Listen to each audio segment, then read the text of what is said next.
Second, first. What's up, guys? How y'all doing? Who else we got here? We got Gavin. We got hello, Gavin Dodge. Hello, Leandre. Matthew. I'm not very good at saying French last names. Anyways, am I there, John? Yes, I is there. Yes. What's going on? How you doing? Hey, so today I sent out another email giving everyone the heads up on what we're doing starting basically now. But the real thing starts in September, where we're gonna have workouts live in action in an actual court, and that's happening at Tice Valley. And those will be on weekday nights at 5 o'clock. And during the day we actually have other workouts for people who want workouts at their houses or at nearby courts, and those will be either our private sessions or you can book them.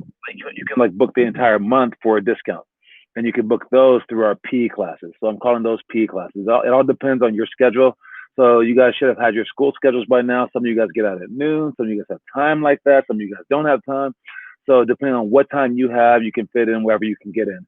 I know that everyone's free around the 5 o'clock time, which is why I made that group session 5 o'clock. So we'll be starting our group session on, I think it might be September 1st. It might be like August 30th, 31st, however many days are in this month. And we will start on that day. And the only day that we're skipping is Labor Day. All right. So look for us if you really want to be inside with a group of people. That's the only option that we're going to have probably throughout the entire year. All right. So take advantage of it right now. There are only a few spots. If I look at the spots that are open right now, let me see them real quick.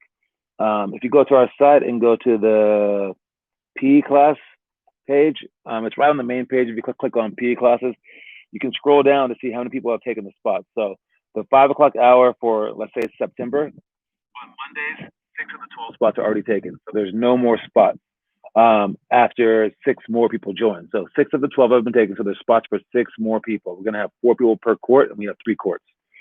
Then for Tuesday, 8 of the 12 spots have been taken. Wednesday is kind of low. We have 3 of the 12.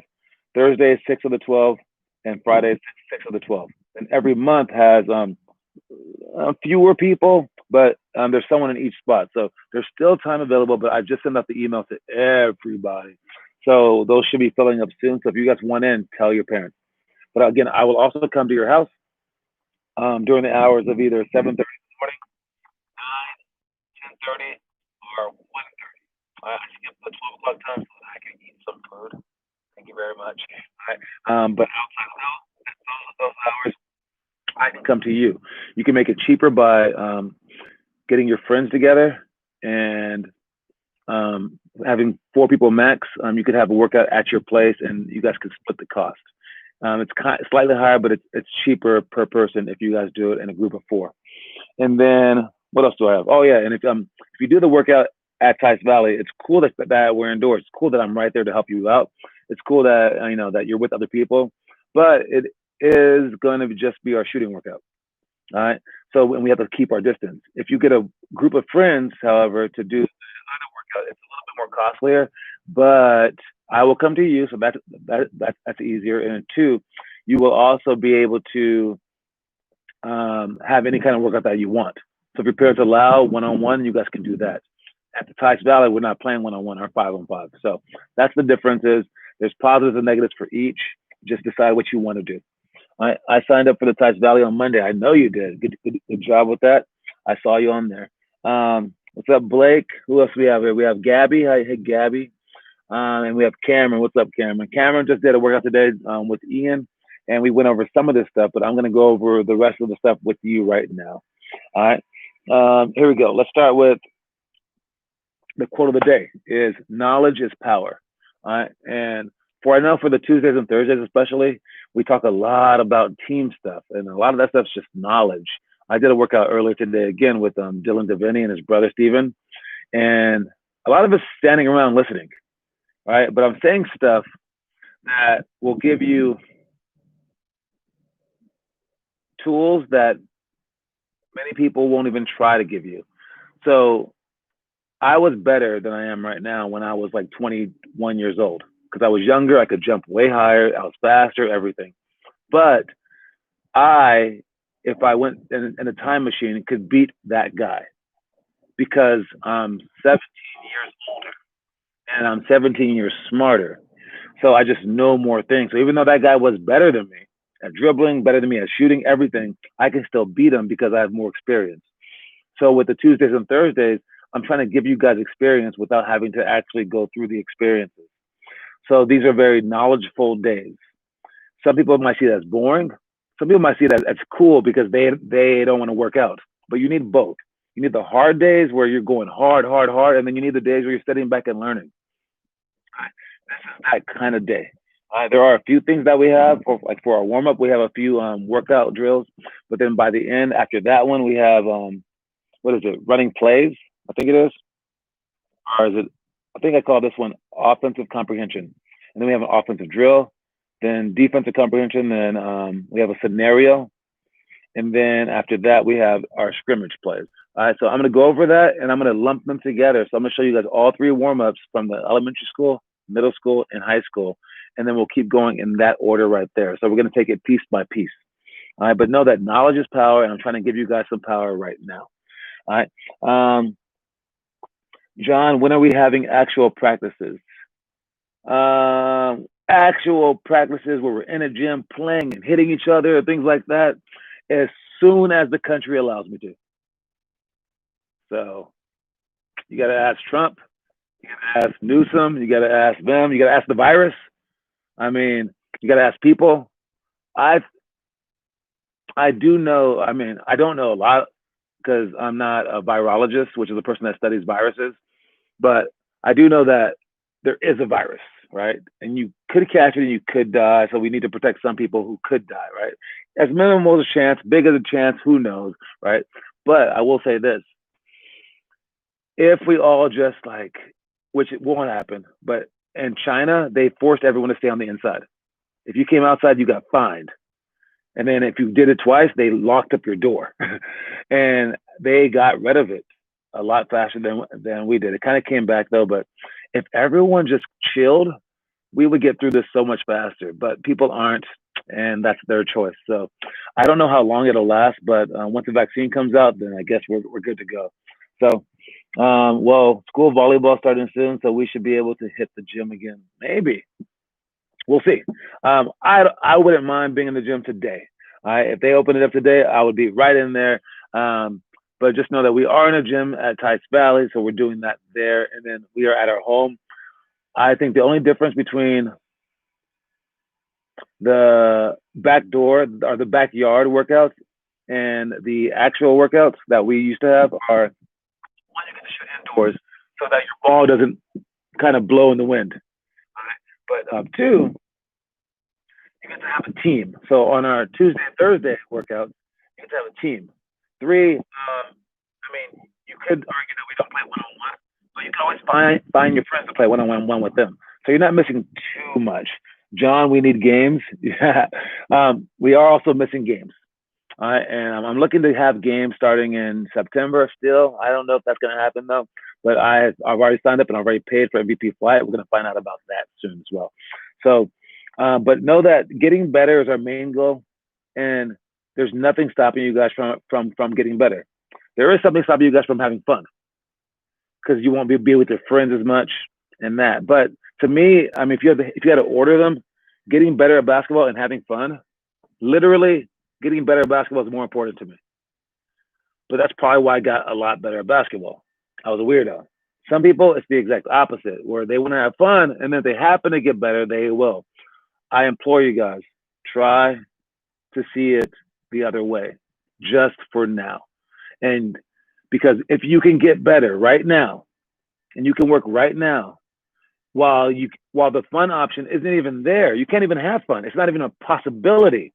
So even if it was number one or if it was number two or whatever, it's up there along with getting better. Having fun and getting better are up there. Since you can't even do this one right now, why not just focus on this one?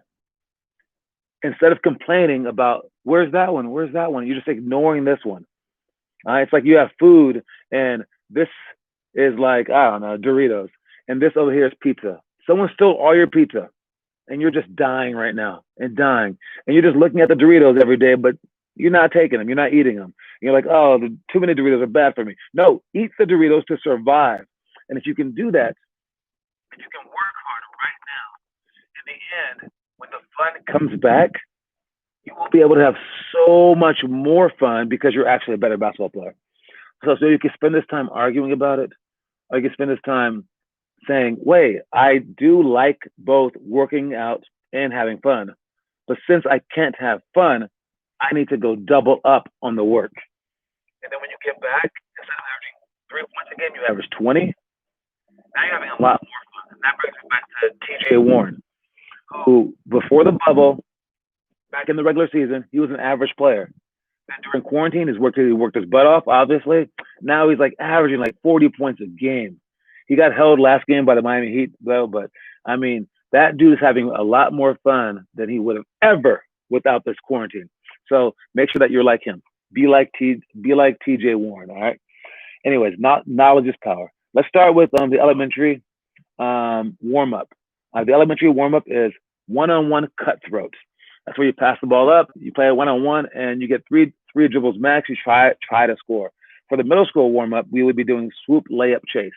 And you guys can practice on this stuff. Again, if you have friends for the first one, for this one, the swoop layup chase is where you go from the free throw line extended wing, and you dribble up toward the top of the key, and you have a person on the weak side going stutter steps, like foot fire on the baseline, like playing help side, but further off than help side. Then as soon as you drive down the middle, they come over and try to block you. And then you go like this, hit, smash, and then score like that, like with a swoop layup.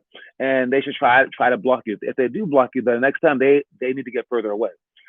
I'm just trying to teach you guys how to speed in for those layups. So it's an offensive drill, not a defensive drill. So for the defense, move far enough away so that they can have a chance at scoring and make it as hard as you can for them. And then offense, help them out as well. And then for high school, it's one-on-one, 5 seconds from half court. We worked on that today with all our private session groups. I had 3 different ones, and we started them from half court, and we gave them 5 seconds to go in. And I found out that everyone was just going in slowly. The trick to this is twofold. All right? There's 2 really hard things when you go one-on-one from half court. 2 really, really hard things. One is offensively trying to sprint in one direction, and when they change your direction, you need to switch directions as fast as you can, like that. You need to react and go either crossover dribble, behind your back, spin move, maybe what is it called? An indirect pro hop or a diagonal pro hop. You have to change direction as fast as you possibly can. That is hard. That is extremely hard. But the only thing harder than that in this drill is the defense. And I say that that's hard, the offense. But the defense, if they come at you as fast as they can and they can switch directions, that is not hard. That is impossible. All right. And I would not fault anyone for not being able to do that. Because one person was sprinting at you and changing direction, it's not going to happen. It's impossible just to stop that. The only thing that's going to stop that is if the guy sucks on offense. And if he messes up and you change his direction, that's all that you can do, and he messes up. But luckily for you, a lot of people suck on offense. You want to make sure that you're not one of them. So when you go in playing that game, the one-on-one from half court with 5 seconds, you must sprint, and you must embarrass yourself, and you must try to get better so that you're not that person who someone can stop, and that you're a problem when people are back there. So that when you go and you score, the opposing coach will just tell the defender, don't worry, that's impossible. All right. All right. Next thing we have, what is it? What are these? The second thing that we do for our what are they called? The team drills are the end of play scenario. All right. When we're at the end of the play, that means like the shot clock's running down. If you're in high school, or if it's AAU, you go until the quarter clock runs down, or halftime clock runs down, or game time clock runs down. We want to run 180 to tangent. But other teams might have their own thing. But basically, it's usually a pick and roll. If it's like an ISO situation, that's if you have an extremely good player who can pick and roll sort of play. When the clock is winding down, we want to make sure that we have the last shot. You go off the pick and roll, make a screen option, and then you penetrate to pass so that you're shooting the ball with it 3, 2, 1, and you're shooting like that. You can go a little earlier, but you don't want them getting the rebound and having a chance to score on the other end. So with the time running down, you want to make sure that you take the last shot. The next one is athletic rebound to put back. All right, again, this is a skill one. When we throw the ball at the backboard, must catch the ball with one hand as the ball comes up. Watch this magic. Boom. And then you catch it like this. But you want to land diagonal to the basket. You don't want to land straight forward. You want to land diagonal to the basket so that you're protecting the ball from the defender. And you want to shoot this shot for your hands like this. Shoot a hook shot that's going from here straight up, and you're flicking your wrist at the end. It's a hard shot, but you must be able to shoot that shot and make that shot with the bang in the end to be able to score on anybody. You don't want to just be able to score against small guys and CYL. You want to be able to score against like huge guys, whatever guys that you don't see, guys jumping at the last second, anyone. And that's how you do it. So it's an athletic rebound with one hand, smashing it. And I'm not saying that you need to rebound with one hand all the time, because rebounding with two hands is great. But if you rebound with two hands, you can only reach so far. With one hand, you can reach further. All right? One hand gives you more of a chance to rebound the ball anywhere. So rebounding with the one hand is only going to make you a better rebounder. If the ball's straight above you, obviously go up with two hands. But if you jump up and the ball goes somewhere else, because you can't really guess where the ball's going to go exactly, you have to reach out and then smash it together and be an athletic human being. Next one is 3-on-3 with no dribbles. Again, this is my favorite time to watch you guys play. Because all of a sudden, I mean, I don't care how bad the players are. When you guys play 3-on-3 with no dribbles, you all become like almost basketball pros. All right, people are like cutting back door. They're not over dribbling because you're not allowed to dribble. You're pump faking passes. You're screening for each other. You guys look like actual basketball players when you guys play 3-on-3 with no dribbles. So I must tell you, when you guys play 3-on-3 with dribbles, why are you dribbling so much? You guys look amazing when you don't dribble. And if you don't dribble and you're playing the 3-on-3 no dribble rules, the defense is also very, very much on you, right? It's so hard, right? But you still handle it and you still look great. If you could dribble and you were allowed to dribble and you were holding the ball like that, guess what? The defense isn't allowed, it won't be able to play you that close. So now it's even easier to pick them apart. Even easier, because if they do play you close, you get to just blow right by them. So be patient on offense. This is what that teaches you. Screen for each other, cut back door hard, and then be very, very calm when you have the ball. Troy has to share with me for Google Meet. Gotcha, Rella. All right. Next one is what are these? Oh, this is our defensive skill stuff, our defensive skill stuff. From elementary, it's double the post on the dribble. You catch the ball on the post.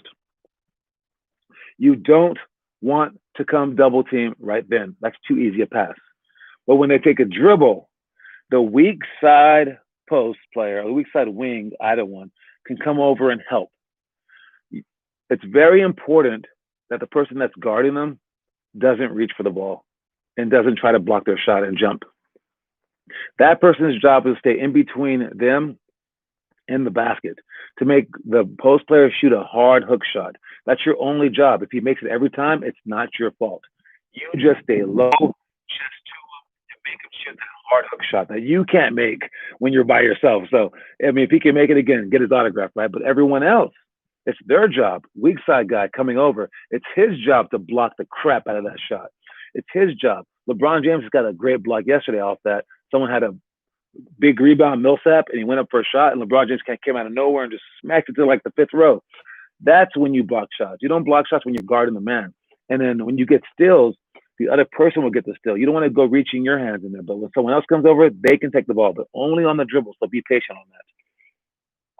Next one is meet the post on the break.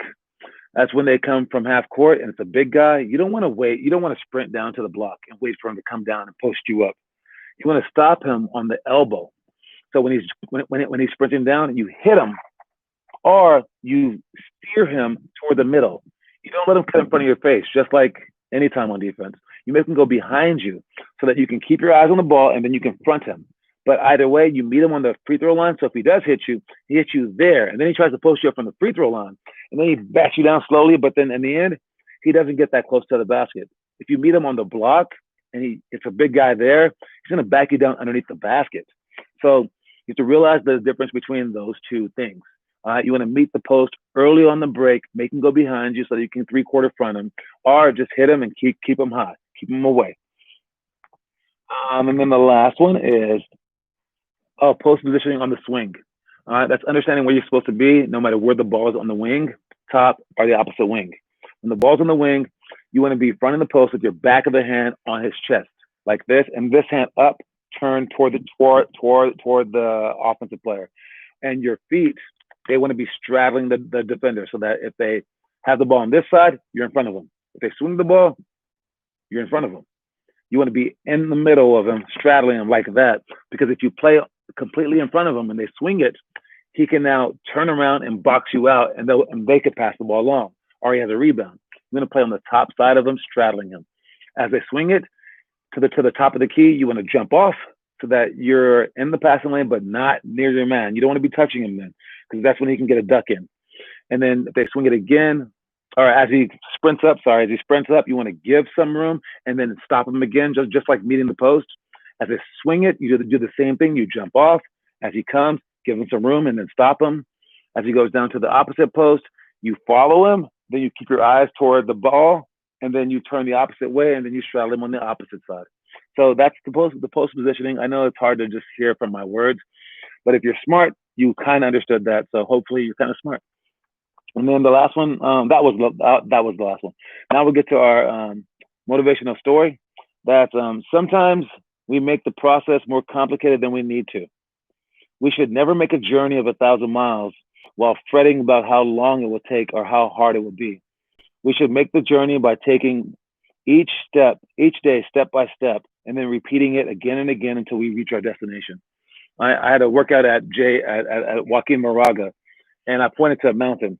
And I told the kids, could we get that mountain over there? And they were like, yeah, like rock by rock. And I was like, exactly, right? You can take it piece by piece.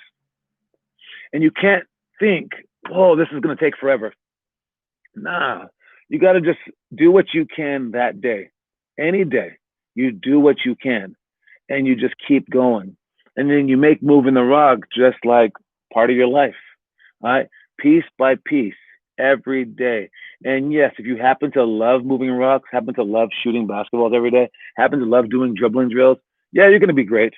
But even if you hate it, even if you hate lugging rocks back and forth all day long, if you keep doing it and you make it a habit and part of your life, you're going to still be able to move that mountain from one side to the other.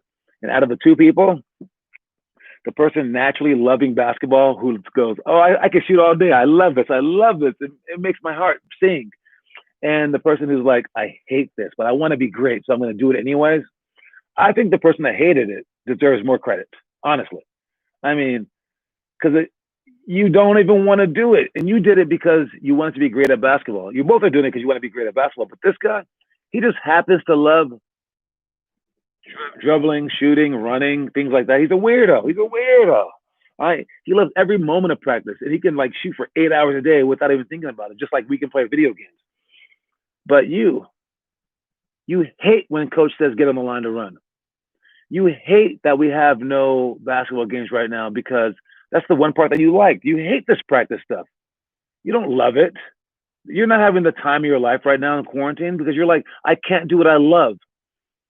This guy's like in heaven in quarantine. He's like, oh my God, I get to shoot basketballs all day long. You're like, what a freak. I don't love that stuff. I love the games. And you still did everything that this guy did. He shoots for 5 hours. You shot for 5 hours. Sure, he loved it the whole time. And you hated it the whole time, but you shot for 5 hours. And he went 5 hours and 10 minutes. You went 5 hours and 10 minutes. Maybe 5 hours and 11 minutes just to beat him. Even though you hated it, I think you deserve more credit than they do. That's amazing that you can do that. He was just eating candy. That's like nothing for him. He's a lucky human being that was blessed with the opportunity to just love basketball. Maybe he watched all those moments on our page. Maybe he watched all the history of hoops thing that I sent out to everyone. Maybe he watched that and that's why he's excited and going out there, just loving basketball that much. So maybe you should watch that. Or if you can't inspire yourself to love it like that, just do it anyways. And I will be so proud of you. That's amazing if you could work that hard. Without the passion, that's unbelievable. And then once the games happen, you will thank yourself so much. So be patient with that and don't make the process more complicated. Just day by day, day by day, day by day. The last parts are outlet pass, back to sideline. All right.